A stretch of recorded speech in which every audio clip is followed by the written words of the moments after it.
Guys and girls, so this is just a quick spring update on the gutter guards. You can see the hailstorm that we had really kicked the crap out of them. Holy. Considering I haven't even had this on for a year, talk about your timing, you know, but just as a comparison,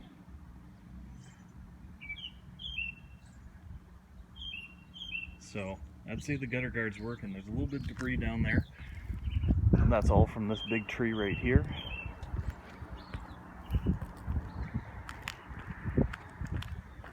Again, a little bit of debris hanging on.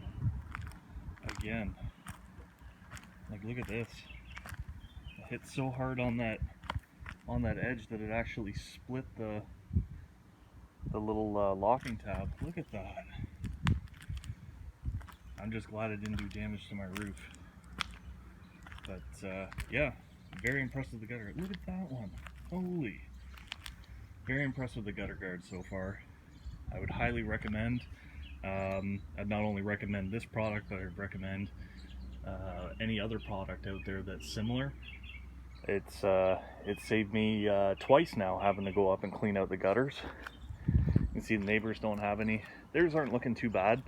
They do clean theirs out quite regularly, so not too bad, but then again, they're further away from where the tree is. The bad side was the other side of the house. So if you liked the video, thumbs up. Didn't like the video, thumbs down. Tell me exactly why down in the comments. Constructive criticism is always welcome. And think about hitting the subscribe button right there. We're adding new stuff all the time. Could be update videos like this, could be home maintenance, car maintenance, all kinds of stuff. And if you're looking for a video, put it down in the comments. Maybe we'll take a look. But until next time, take her easy.